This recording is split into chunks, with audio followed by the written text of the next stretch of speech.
हरे कृष्णा। हम श्रीमद् भगवत गीता के चतुर्थ अध्याय दिव्य ज्ञान इसके 16वें श्लोक को आज पढ़ रहे हैं।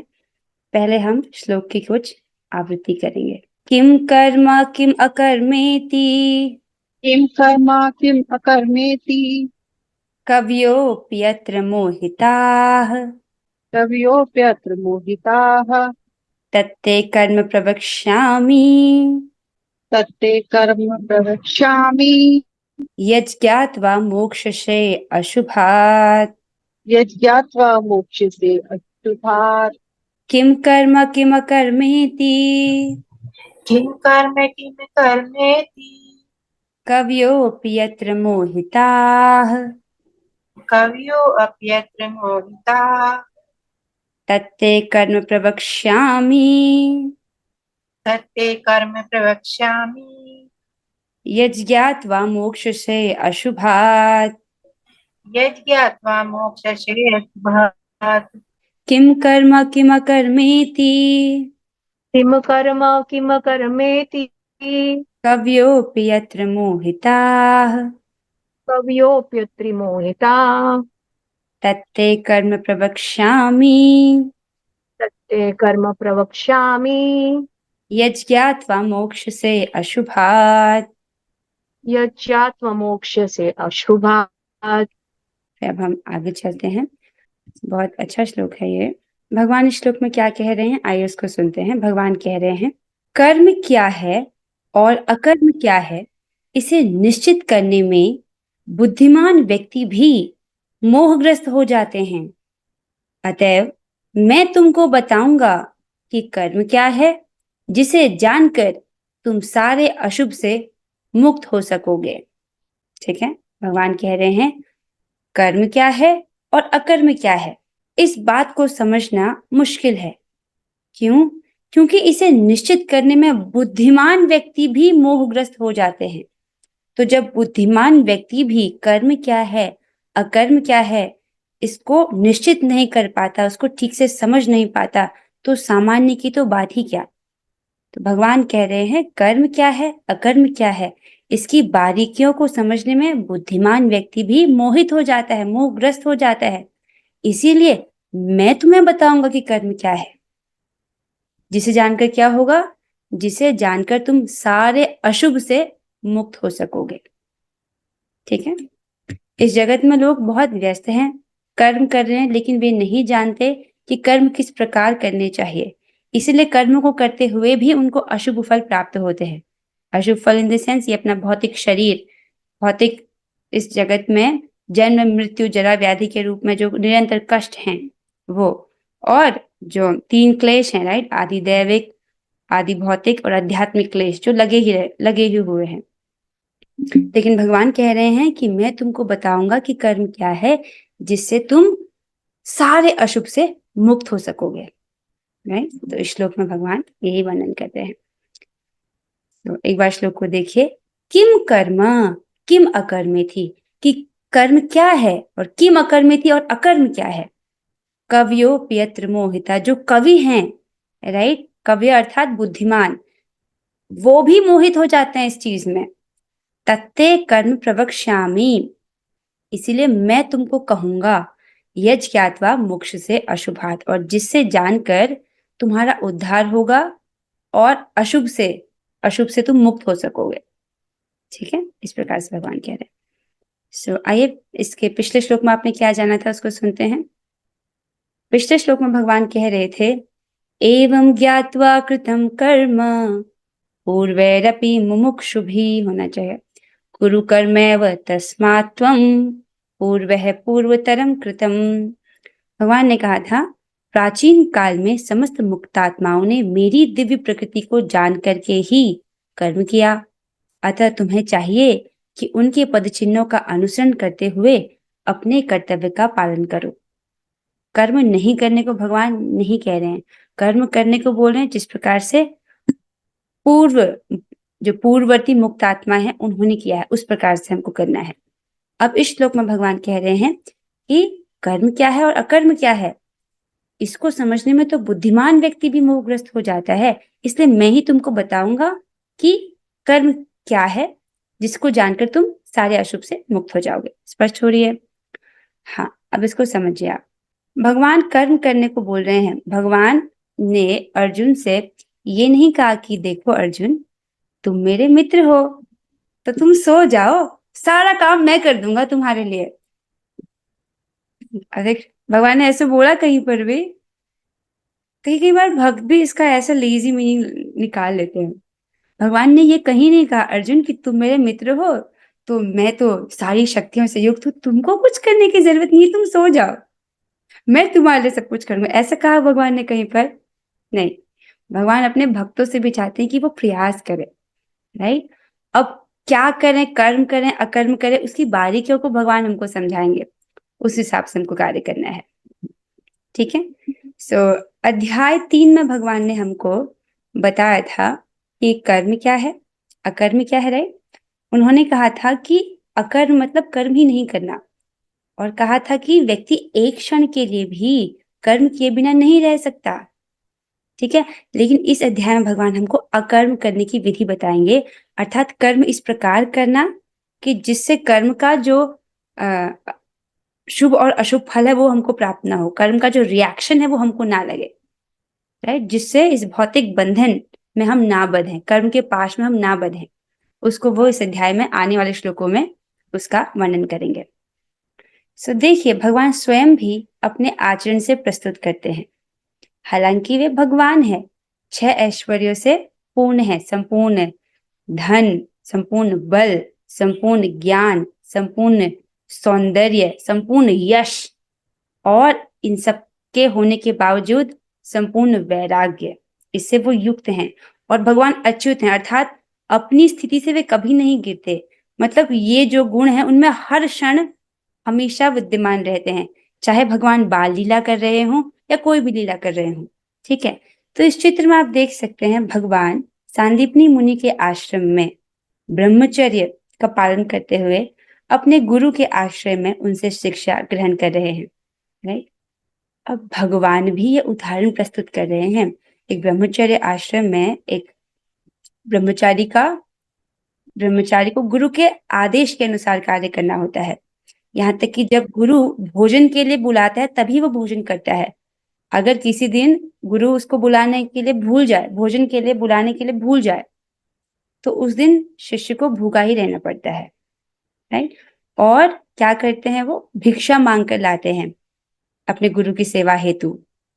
तो भगवान भी वो कार्य करते हैं। जैसे वो सुदामा जी को उदाहरण देते हैं कि मित्र सुदामा, क्या तुम्हें याद है कि हम गुरुकुल में सांदीपनी मुनि के आश्रम में पढ़ रहे थे और एक दिन अत्यधिक बारिश हो गई थी और तुम और मैं बाहर जंगल में लकड़ियां लाने गए थे। इस प्रकार से उनको स्मरण दिलाते हैं। अर्थात जब वे भी अपने गुरु के आश्रम में सीख रहे थे तो वो भी, राइट, ब्रह्मचारी के जो कर्तव्य उनको कर रहे थे।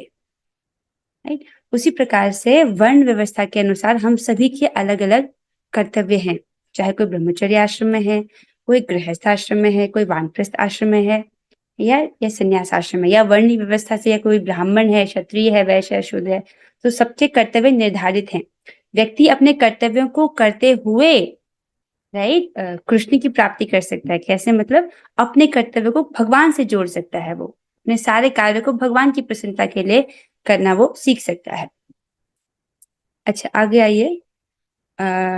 यहाँ पर एक और चित्र रखा गया, आप देख रहे हैं इसको, आजकल की मॉडर्न एजुकेशन। इसमें क्या है, बहुत सारे स्कूल्स हैं, राइट, बहुत सारी यूनिवर्सिटीज हैं, उसमें बच्चे बहुत पढ़ाई करते हैं, लेकिन परिणाम क्या है कि बहुत अधिक अनएम्प्लॉयमेंट है कि नहीं है? राइट? इतने सारे स्कूल्स हैं, यूनिवर्सिटीज के होते हुए भी अनएम्प्लॉयमेंट इतना अधिक क्यों है? मतलब लोगों को रोजगार क्यों नहीं प्राप्त है? बड़ी बड़ी डिग्री करके भी लोग बैठे हैं लेकिन उनके पास रोजगार नहीं है, नौकरी नहीं है। ऐसा क्यों है? क्योंकि ये जो मॉडर्न एजुकेशन है ये वर्णाश्रम के आधार पर, राइट, स्टूडेंट्स को ट्रेन नहीं करता। वर्णाश्रम क्या देखता है कि व्यक्ति का स्वभाव कैसा है, जो जीवात्मा है उसके गुणों के अनुसार, राइट, उसके गुण के अनुसार डिसाइड होता है कि वो ब्राह्मण स्वभाव का है या क्षत्रिय स्वभाव का है या वैश्य स्वभाव का है, शूद्र स्वभाव का है। उसके हिसाब से उसकी ट्रेनिंग होती है। ठीक है? तो केवल जन्म से ये आधारित नहीं होता है। भगवान ने क्या कहा था? जन्म और गुण और कर्म के आधार पर, जन्म के आधार पर नहीं कहा था।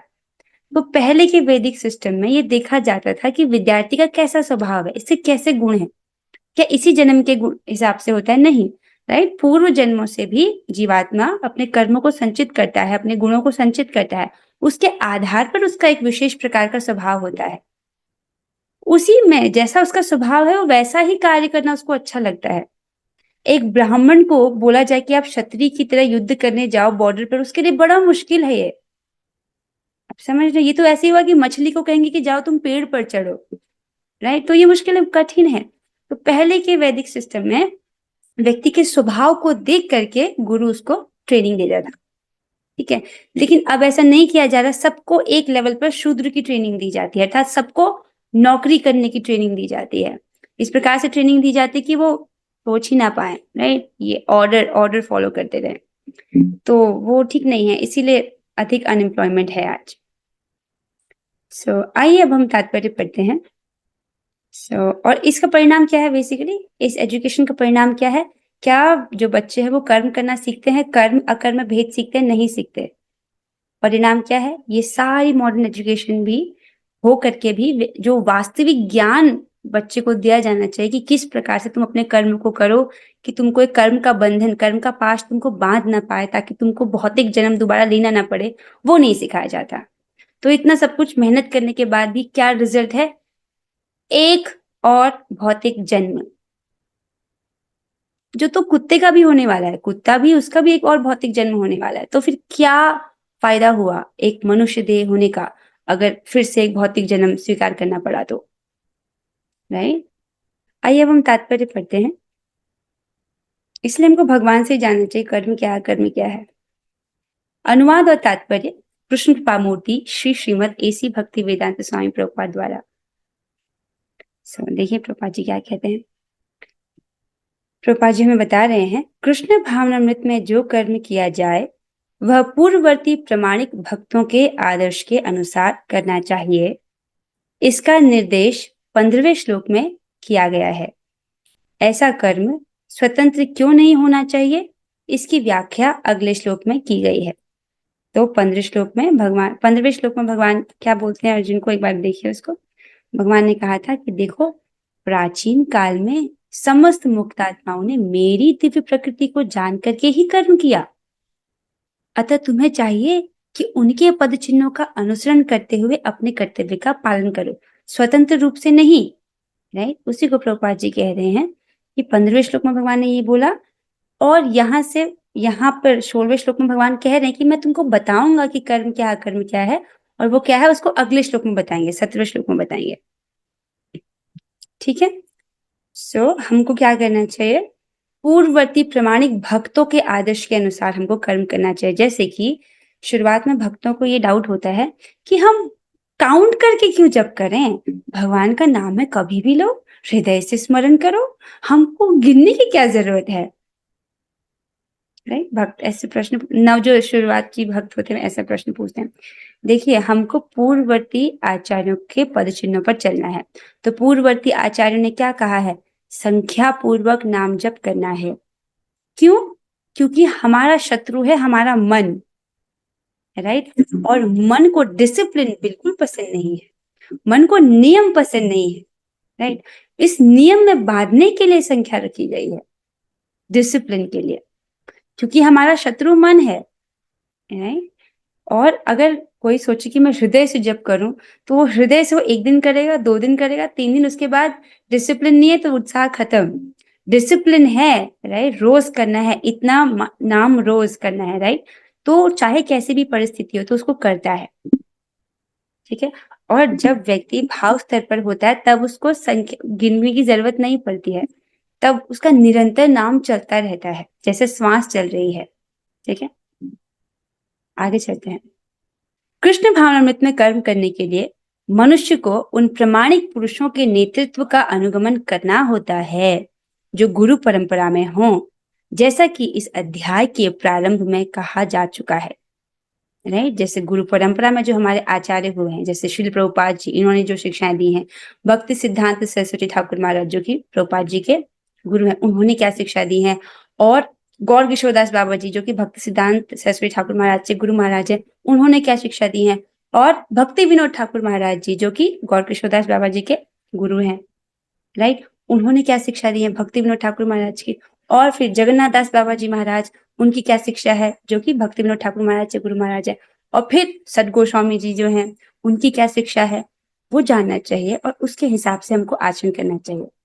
ठीक है, हमको तो बस, हम तो प्रभुपाद जी के आश्रम में जितना उन्होंने कहा बस उतना करने का प्रयास करना चाहिए। हाँ, अगर आपके पास समय है तब आप आचार्यों के बारे में भी, उनकी शिक्षाएं भी पढ़ सकते हो। ठीक है, जैसे कि भजन रहस्य है भक्ति विनोद ठाकुर महाराज का, भक्ति सिद्धांत सरस्वती ठाकुर महाराज के उपाख्यान उपदेश है, बहुत सुंदर है, आप उसको पढ़ सकते हो। आगे चलते हैं। कृष्ण भावनामृत पद्धति का उपदेश सर्वप्रथम सूर्यदेव को दिया गया, जिन्होंने इसे अपने पुत्र मनु से कहा। मनु ने इसे अपने पुत्र इक्ष्वाकु से कहा, और यह पद्धति तब से इस पृथ्वी पर चली आ रही है। कक्षा में हमने इसको कैलकुलेट भी किया था कि लगभग 20 लाख वर्ष पहले भगवत गीता का दिव्य ज्ञान पृथ्वी पर आया, राइट, हमने कैलकुलेट किया था इसको।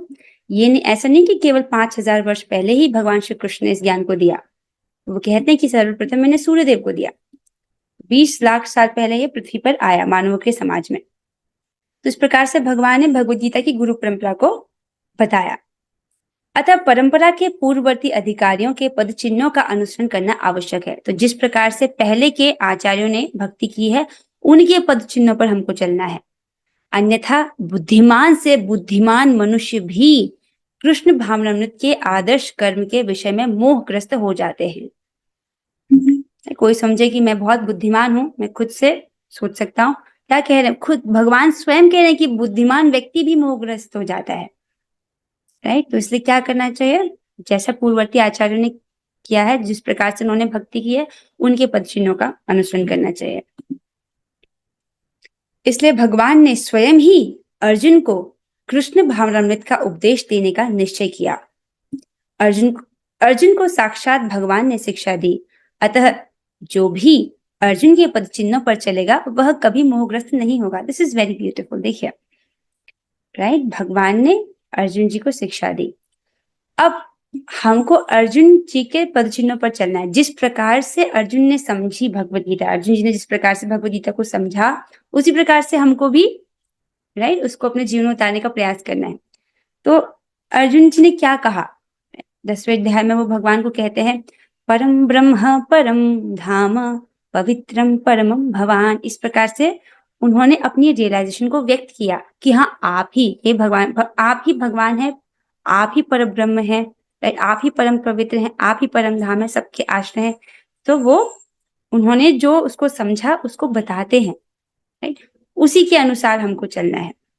अर्थात वो कृष्ण को भगवान के रूप में स्वीकार करते हैं।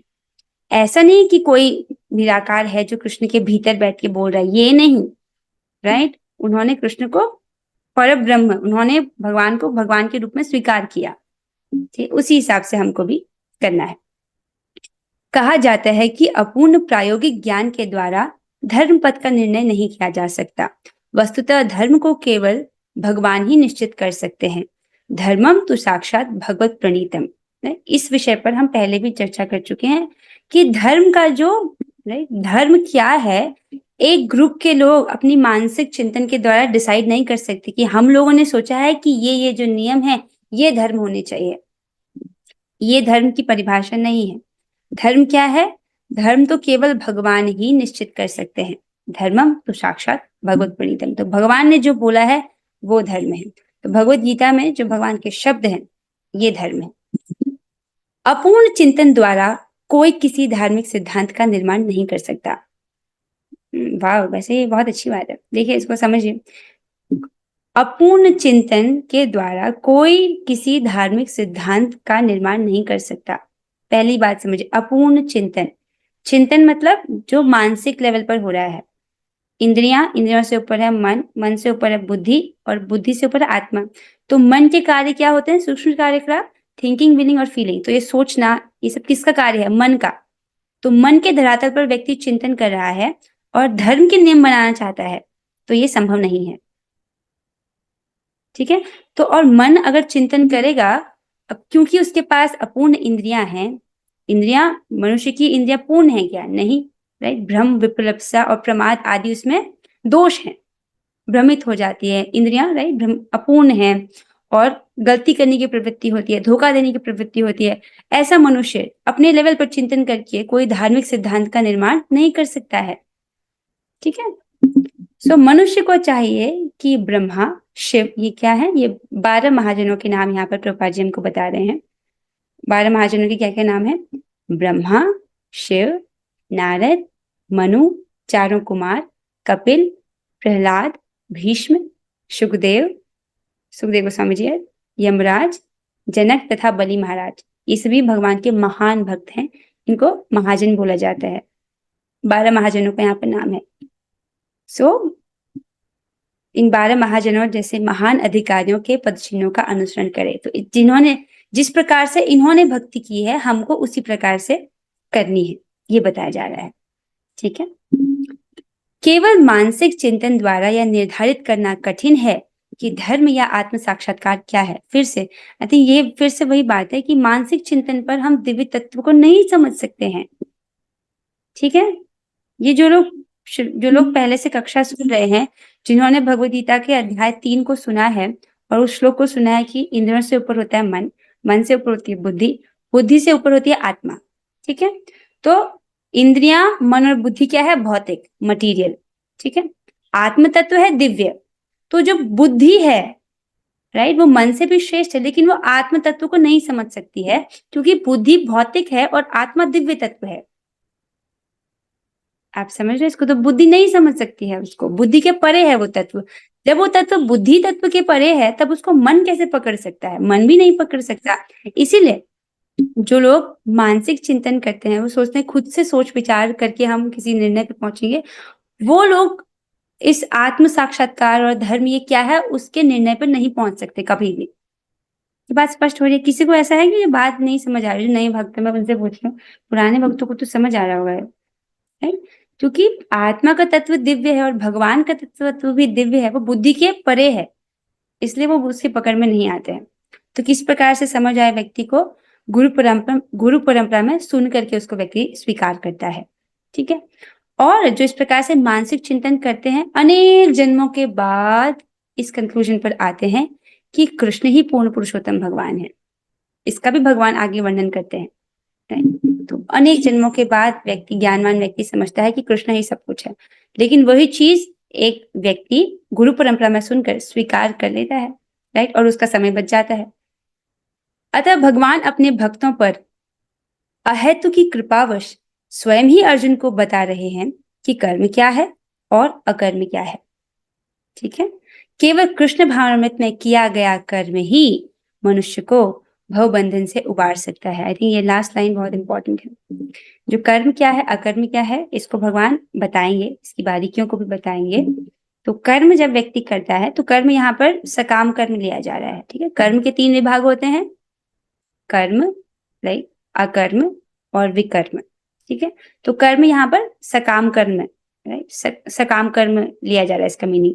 तो जब व्यक्ति सकाम कर्म करता है, अर्थात कर्म कर रहा है, उसके बदले में वो चाहता है कि मुझे कोई भौतिक फल मिल जाए, तो भौतिक फल प्राप्त करने की वो इच्छा कर रहा है।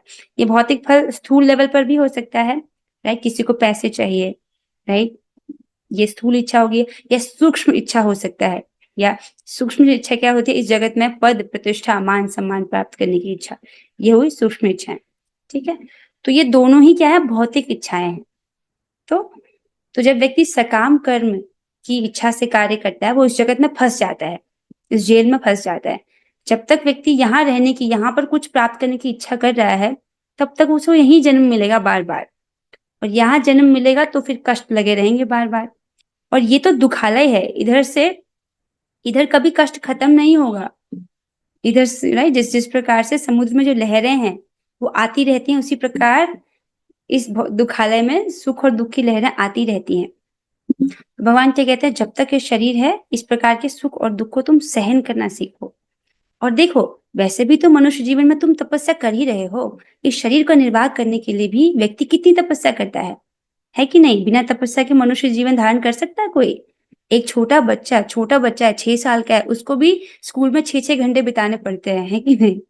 उस बेचारे बच्चे को भी इतना बड़ा बैग लेकर जाना पड़ता है स्कूल, वो भी तपस्या कर रहा है और 12 साल तक वो स्कूल जाता है, राइट? वो भी तपस्या है। जब तपस्या कर ही रहे हैं तो भगवान ने क्या कहा था अध्याय 2 में? दिव्य तपस्या करो, दिव्य तपस्या करो ताकि दोबारा से तुमको ये भौतिक देह स्वीकार ही ना करना पड़े। हमारा जो जगत है, भौतिक जगत, इसको प वर्ग बोला जाता है, अर्थात यहाँ व्यक्ति बहुत परिश्रम करता है, बिना परिश्रम के, बिना कर्म के वहां यहाँ वो रह नहीं सकता। लेकिन इससे ऊपर के जो लोग हैं आध्यात्मिक जगत, उनको अपवर्ग बोला जाता है, राइट? अर्थात वहां पर इस प्रकार का क्लेश और जो परेशानियां वो नहीं है, वो आनंदमय धाम है। तो भगवान चाहते हैं कि हम उनकी प्राप्ति करें और उसका रास्ता भी उन्होंने, राइट, उसी का इन्विटेशन तो दे रहे हैं भगवद गीता के माध्यम से। और 4 सिंपल स्टेप करने को उन्होंने हमको बोला है। क्या है वो? मन्मना भव मद भक्तो मद्याजी माम नमस्कुरु मामे वैश्यसि सत्यम ते प्रतिजाने प्रियोसि मे। सदैव मेरा चिंतन करो, मेरे भक्त बनो, मुझे नमस्कार करो और मेरी पूजा करो। इस प्रकार तुम निश्चित रूप से मेरे पास आओगे क्योंकि तुम मेरे परम प्रिय मित्र हो। तो हाँ, बस हमको ये 4 ही चीजें करनी है और इस प्रकार से हम भगवान को प्राप्त कर लेंगे। भगवान ने इसका वचन दिया है, ठीक है? सो आज की कक्षा को हम यहीं पर विराम देते हैं। यदि किसी भक्त का कोई प्रश्न हो तो आप पूछ सकते हो। किसी का कोई प्रश्न है? नहीं, कोई क्वेश्चन नहीं है। ओके, ठीक है, सब समझ आ रहा है। तो हम कल के श्लोक में सीखेंगे कि ये कर्म और अकर्म होता क्या है। भगवान इसकी बारीकियों को समझाएंगे। ओके, सो अब हम आज की कक्षा को यहीं पर विराम देते हैं। अब हम 3 बार हरे कृष्ण महामंत्र करेंगे। Okay, let's do it together. Hare Krishna Krishna Krishna Hare Hare, Hare Ram Ram Ram Hare Krishna Krishna Krishna Hare Hare, Hare Ram Ram Ram